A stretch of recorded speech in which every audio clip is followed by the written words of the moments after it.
Igbo Igbo mmanụ Igbo ekele m ụmụ Biafra asị m ekele dịrị unu n'ebe ọwụna na ngalaba ụwa niile nke unu nọ were na-asịkwa ụmụ nwanne anyị ndị nọ n'ugwu Awụsa ana m ewetakwara unu ezi ekele na-achọkwa ka mmekọ unu mara data na agwọ nọkwa n'akịrịka agwọ abatago n'akịrịka. Ihe m ji na-eme vidio maka ụmụ nwanne anyị ndị nọ n'ugwu Awụsa. Ụmụnna anyị anụgwo ihe asị nọ ndị yut ndị Arịwa yut bụ ndị kwuru okwu a anyị ahụkwana site n'ihe onyonyo telivishọn ndị asị nọ ndị yut anyị were na-elebanye ya okwu anya na-eneba na height ndị a their stature I mean to confirm na ndị ahụ n'ọwụ ụmụ yut mana ihe a bụrụ ụmụ yut ụmụnna and okwu a ekwuru wụ na asị na enyere ndị Igbo anyị ọnwa atọ from now to October 1st ka ha mee gịnị ka ha si n'ugwu Awụsa were pụọ nawa n'ala Igbo. Nwanna ụmụnna anyị asị na onye ajụrụ anaghị ajụ onwe ya. Dịka m na-ekwu ihe kpaliri mmụọ m ji na-eme ihe onyonyo a ụka m were kọwara ndị be anyị ọ bụrụ na unu na-arahụ ụra ọ bụrụ na uche unu na o furu efu na unu amazighị ihe because of ego ka m chetakwara unu na ihe dị otu a wụ ihe merenụ before 1945 alụrụ Second World War. German Hitler bidoro na-agwa ndị Juu na-ekwu na ya ga-eme nke a na ya ga-eme nke ọzọ na ya ga-eme nke a na ya ga-eme nke ọzọ. Ụfọdụ ndị Juu believed that no kankabu story no akọcha Awụsa. Among ihe niile egburu egbu unu marakwa ụmụ nwanne anyị only 300 Jewish people ihe mere escape. Ndị ahụ ndị nụrụ na asị na a ga-egbu na asị na a ga-egwe n'ikwe ha bidoro iwe mbọmbọ ọsọ. Only 300 people Jewish people ihe mere escape na this European country where the Hitler was fully functional, putting into practice to annihilate the Jewish people. The cowards, the money mongers, the lovers of the earthly things, they relaxed. Egbu ha, kpọọ ha ọkụ, ti ha na gas chamber, mụọ ha ọkụ, squeeze ha, busia. Ụmụnna when they bring him back to 1967 mgbe nsogbu pụtara n'ugwu Awụsa ndị Igbo wee kwara ngwongwo na-agba ọsọ. Ndị anya doro maka na ọwụrụ onye niile ka anya doro kwara ngwongwo ha ka ha na mgbe ha na-ana ụfọdụ anarụchago. Somebody like El-Rufai, devil in form of human being, appeared and said, oh, everything is okay, we are going to give you security, we will protect you. I get you. Some foolish idiots in the bay ndị akpịrị ego burukwa ngwongwo ha kpọrọkwa ụmụ ha naghachi ugwu Awụsa.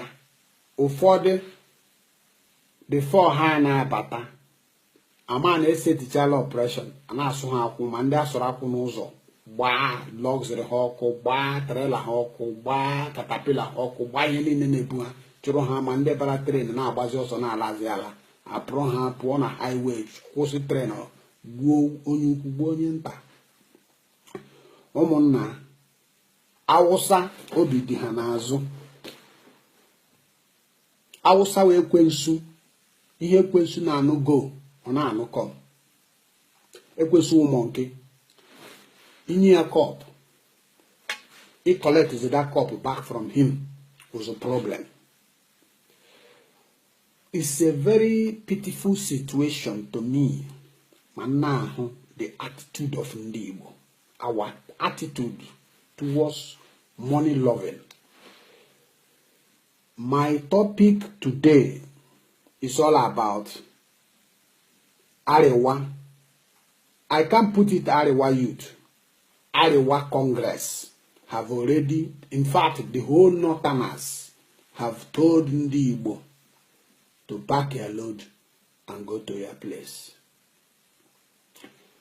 Asina onye ụgbọ gburu nte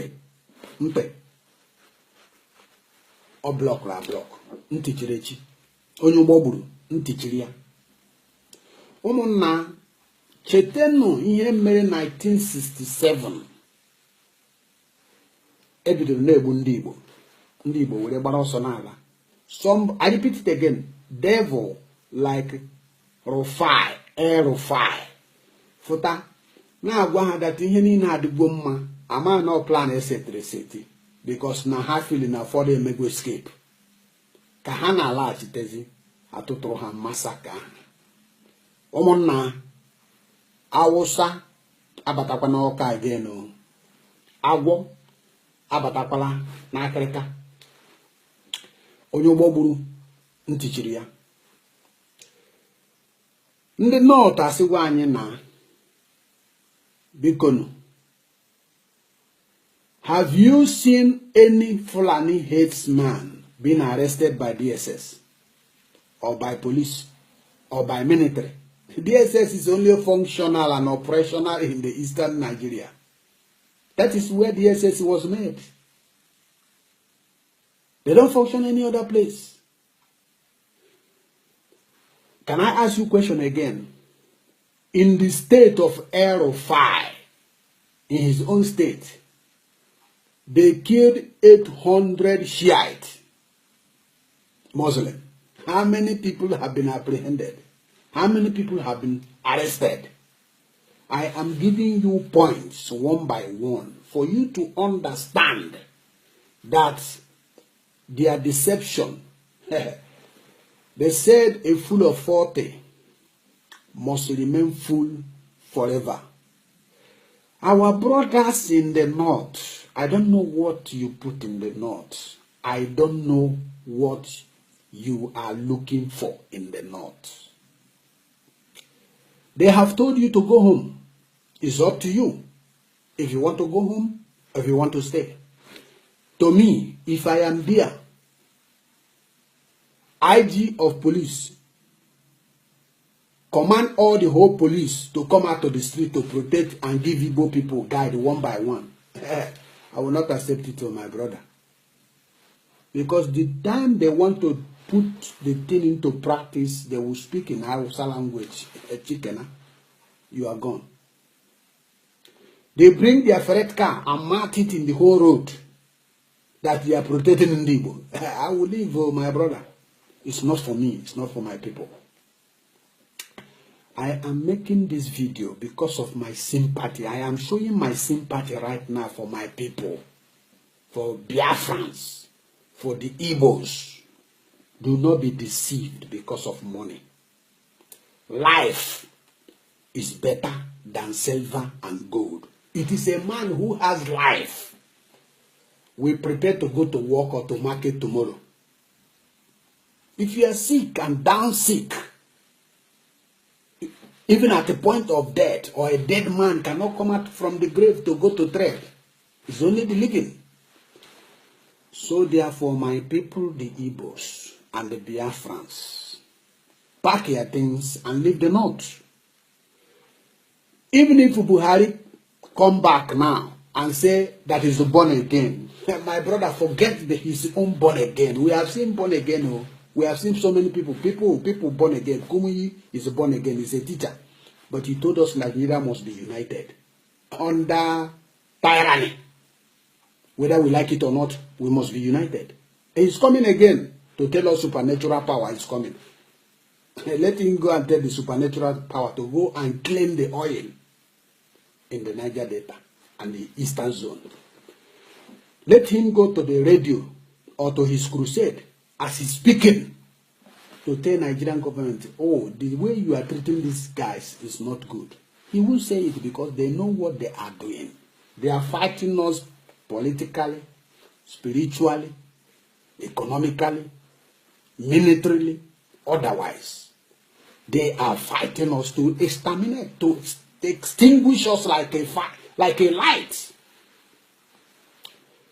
So my people, Ndi Igbo na-ata ilulu. He that a train crushes is a deaf man. He doesn't hear. If onye ụgbọ gburu ntị kpọchiri akpọchi. This is Evangelist Barnabas Ago speaking.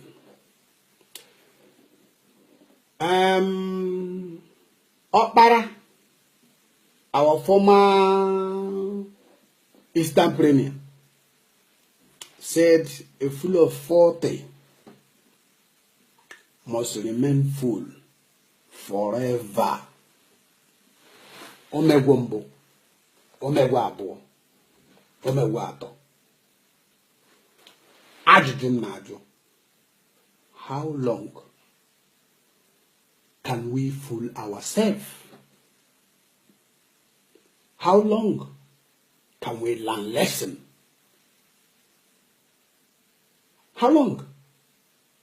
Hausa agwagwo ndị Igbo si ha na iburu onye Igbo ịnọ n'ugwu Hausa eji m aka nna ntị na-arịọgụ, eji m aha Jizọs na-efe na-arịọgụ, kpọrọ ụmụ gị, kpọrọ nwunye gị, fejie ya, unu nawa. God will definitely bless you in another way. Life is better than gold and silvers and rubies. Life is better. He that have life can wake up tomorrow and say, I am going for a business, or I'm going to carry a job, or be a conductor, or a professor, or go to school or college. A dead man cannot do that. Pack your loads and go. We have seen every video, tape, secret informations that we have been revealed from these guys. The plan that Buhari has against the Igbo people is very clear. We have seen the ones in audio. We have seen the ones tapped in many ways in videos and everything. We have seen the one verbally he said by himself. He's going to deal with us. That we didn't vote him. 5% we gave to him. So he's going to do 5%. Even 5% we have not seen anyone. Ndị Igbo, onye dị ndụ na-achụta ego. Onye nwụrụ anwụ na-achụ ego. Pack your things and go. Kwara ngwongwo unu lawa. Omegwombo 1967. Ndị Igbo buru ihe ha na-agba na-ana ụkwụ ha. At a point, the Hausa efile na ha emegwo mistake na the attack na ha plan ya ọfụma. Ha relax ya. Were gwa anyị si anyị that onwe ihe na-emezi na anyị latawa na everything na settle go. People like El-Rufai are the people that sponsor this group. El-Rufai is a Fulani man. No. His people are the people coming down to your own state, killing people, killing women, raping women. And the same El-Rufai is telling you that he's going to protect you. El-Rufai have been the architect of signing the bill, signing the bill to demolish churches, to kill Christians, and they have been killing Christians. How many people have El-Rufai arrested? Ajụjụ nna dị ndị Igbo wu El-Rufai na-agwa unu na ya ga-crush anybody. This is Satan speaking. Don't listen. El-Rufai, have he arrested any herdsmen? Do you know that El-Rufai no onye Fulani ka ọwụ? Otoroganya na El-Rufai onye Fulani ka ọwụ. Ha agago na transport, our transport, Chisco transport, gbaa moto niile n'ebe ahụ ọkụ. Ha tipịago church, but the whole member non a church or they have killed so many people in the church since Buhari entered as a dictator. Hausa have killed more than 10,000 Nigerians. How many people have been arrested as a result of that? And the devil, Satan, Lucifer is telling you that he's going to protect you. I'm very sorry to our people. Onye ụgbọ gburu ntechiri ya. Onye ụgbọ gburu gịnị ntechiri ya. Ọ bụrụgodị gọvanọ, wụrụgodị chief obodo unu, wụrụgodị senator, gwara gị sị gị, everything is okay. See him as a devil also, because mbe nwanyị kenya na ebunakọ jụrụ ụmụ ya si ya, ugboro one ka ihe ga-eme unu ewee mara ihe. Ofu asị ugboro atọ. Ofu asị ofu ugboro. Ofu asị na ya aga ekwe ka o mee. Na ndị nke o mere eme ka a ga-eji mụrụ akọ. Ọsị ya nọ nke awụ nwa m, ọ dọkịta ya. Na ndị nke ọzọ na agafu ka ha wụ na ha wụ nwa ya. How many times will something happen to you before you learn lesson? Ndị Igbo, nawakwanụ. Onye ajụrụ anaghị ajụ onwe ya. Ndị gọvanọ anyị anụ na ha hayala luxurious 100 boxes, luxurious boxes and trailers and all the rest of them. I don't know the truth. But ihe nna agwa unu, onye ị na-agba ụkwụ na-akụghị n'azụ isi na-agba ejikwele break until gị rute na east. Oge agha biri, enweghị nne dị ọkazi ka anyị na-aga akpa. Na-esuru na mmanụ na-ata. Na-aga atụtụ akị na-eti na-ata ụmụnna. Onye ji ndụ o ji ihe niile. Onye jikwenu Chukwu o ji ihe niile. Ebe a ka m ga-akwụsị okwu a. El-Rufai, I want to remind you people, all the churches are born on the north. All the Shiite Muslims they killed, 800. El-Rufai was there. It was in his own state. Did he protect them? This man have python tongue with the two divided sword in his mouth. Do not listen. El-Rufai is a devil. These are the people destroying Nigeria. Do not listen, ndị Igbo. I saw some idiots na jubilate na El-Rufai gwara ha na ọ na-protect ha. Onye ụgbọ gburu ntị chiri ya. Ebe a ka m ga-akwụsị okwu a n'ihi na I cannot the sympathy nwere ike inye unu ndị be anyị nọ n'ugwu Hausa. Sympathy m ga-enye unu with this sympathy m na-enye now. After that, ụmụnna enweghị sympathy ọzọ mụnwa nwere ike inye, because na ọnụ nwa nọ n'ugwu Hausa nsogbu anyị nwere. Ọkwụnụ nwa nọ n'ugwu Hausa onye awụ na Biafra abịabeghị. Unu nwa bụ nsogbu anyị nwere. Mana as blood, they say blood is thicker than water. As a brother, as a father, as an uncle, I am sympathizing you right now. There is no single of my blood brother. No, I can't think of anybody. Mana, every Igbo man, every Biafra, it's my own brother. That's why I'm sympathizing right now. That's why anything, single thing happened to you guys, it hurt my heart. It pierced into my heart. So please, our brothers, our sisters in the north, find your way. Find your way. Just like God told Lot, leave Sodom and Gomorrah. Don't look back. My brother, don't look back. My mother, don't look back. My sister, don't look back. My uncle, don't look back. Don't look back. Don't look. Elekwala anya n'azụ. Gbawa.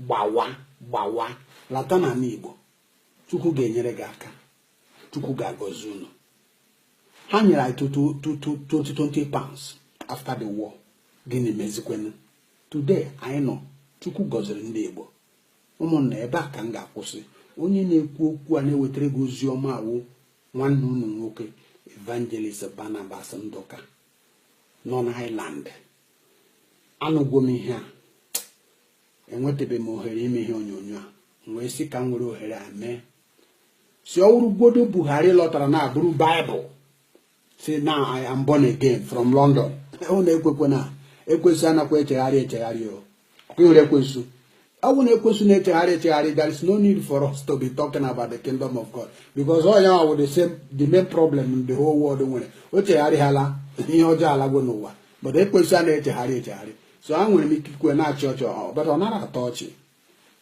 ndị a obi nọ ha n'azụ ụmụnna ka Chineke na-agọzie ndị Igbo ka anyị hụ onwe anyị n'anya kwụsị ịtụ onwe anyị mbọ imi onwe anyị ọnụ nwanne anyị ndị na-anata ndị nọ n'ụlọ ka anyị dịkwa ready inyekwere ha aka yes we must be ready to help them our governors eregwu anyị ndị eregwu anyị nwe ihe ha jere anyị kpọrọ ha na-achọ please ndị Hausa by honest but Hausa agwagwogo that na Nigeria is the gift of the Ottoman Dafodio blessed by their father their Allah given to them so man our people don't understand our governors and senators but I hope they understand it right now that mmiri na-ekwe bonus anyị n'onu asị m Chineke nna doekwe ndị Biafra ndị chọrọ mma ụma bịakwara ha ndị chọrọ njọ bịakwara ha ebe a ka m ga-akwụsị ihe onyonyo ụmụ Biafra onye gecha ihe onyonyo biko pasịara nwanne gị share to your brother pass to the whole people ndị nọ n'ugwu Hausa biko ka ha mara na ekwensu periko ma nwanna asị na onye ya na ekwensu na-erikọ n'ofu ogologo n'ofu efere on a table ị na-eji ogologo ngazi nwanna ngaji a ụmụ anyị ji atọ ọnụ mama put n'ọkụ ọ bụrụ dat na Satan chọziri jide ngaji gị hafere ya ngaji gbafere unu gbakwa ebe a ka m ga-akwụsị Chineke duwekwe ndị Biafra ihe anyị na-achọ anyị ga-achọta ya o nweghị ike ka ndị ụmụ Ishmael merie anyị otu a ka ọ dị n'aha Jizọs amen